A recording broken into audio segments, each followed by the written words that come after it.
Hi there, ladies and gentlemen. Welcome to Citizen Weather platform where we speak truth to power. I wanted to just let you know the updates of what's going on. Biden has resigned and is now endorsed Kamala Harris as his running mate. As Africans, we need to look at uh, what what are the implications of that on the foreign policy of the U.S. towards Africa.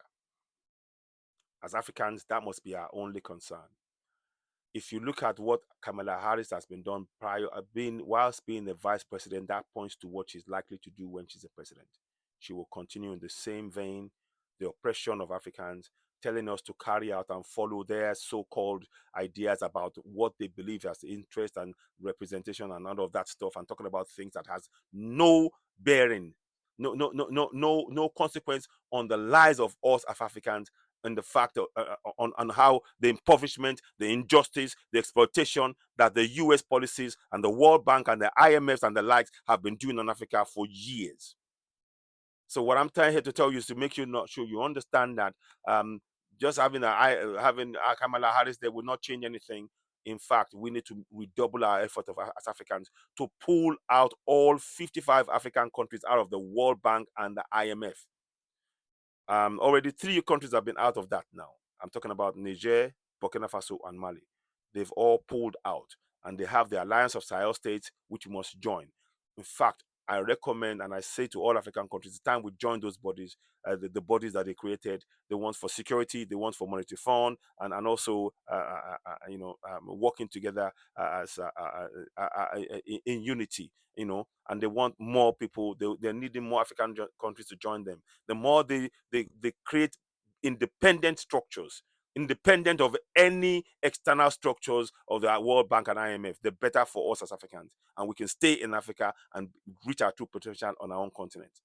Every time we leave the continent, we are giving up our sovereignty. And that is the intention of those who have been causing destabilization on the African continent.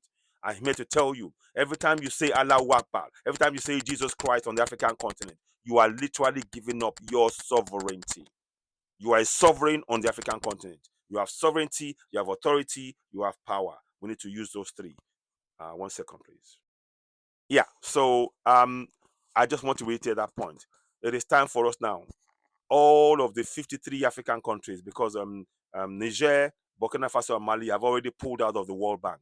And they're not interested, they're not part of that structure, they are independent. Indeed, Burkina Faso has been given the Medal of Honor under the BRICS, the Brazil, Russia, India, China, and South Africa alternative financial structures. In the short term, yes, I would say we should use that in the short time. But we must create an African totally independent structure in the medium to long term. That must be our goal. And right now, we need to ensure, because all of the World Bank and IMF are imposing stringent, unjust financial measures on African countries that are taking loans from the IMF, and the design for those loans, as soon as the loans are taken, the loans, the IMF and World Bank ensure that loan is taken back into their coffers in the West. It doesn't stay with us because they are using puppet leaders.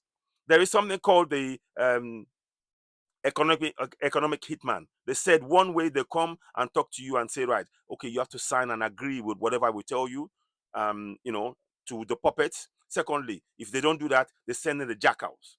And thirdly, if that doesn't work, they come and destabilize your entire nation. This is what the IMF and World Bank are about. The man's name is John Perkins. Don't take my word for it. There's a book, and we're showing that book on this broadcast. It is time we wake up on the African continent.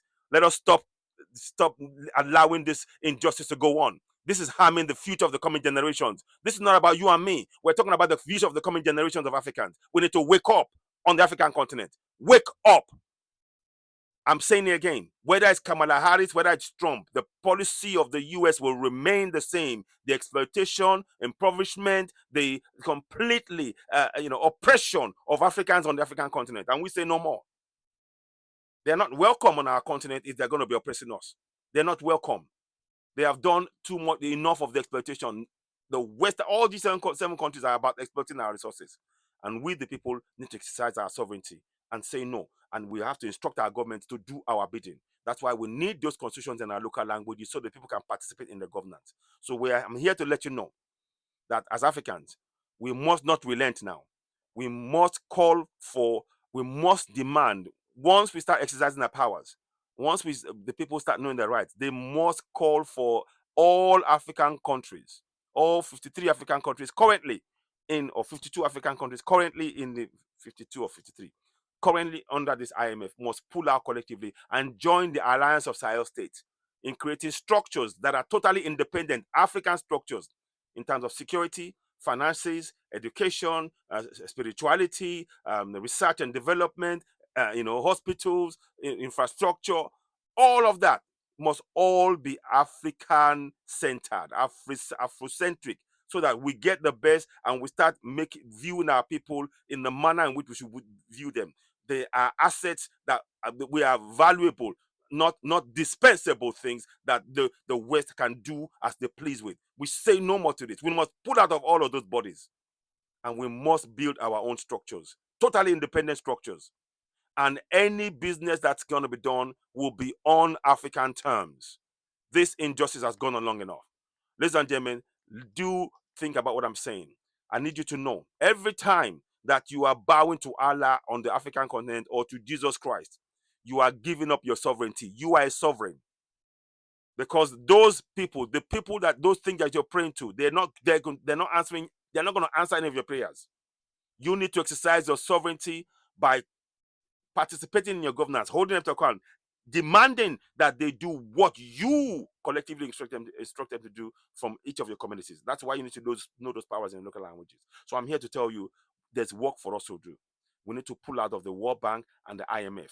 There are structures designed to impoverish Africans. They impoverish us. They give us loans that we will never be able to pay off and ensure that we remain impoverished while they come and take our resources on the cheap. It's time we woke up, Africans. Enough is enough. Let's hear your thoughts and views on this. Like I said, categorically clear. Whether it's Trump, whether it's Kamala Harris, the policy of the US remains the same. The continued exploitation, oppression, and suppression of Africans on the African continent. We must say no to that. So when you get this broadcast, let's hear your views. You, of course, watching Citizen Ewa, the platform where we speak truth about later on. Please do share. Let's have your thoughts and views on this. Thank you, and bye for now.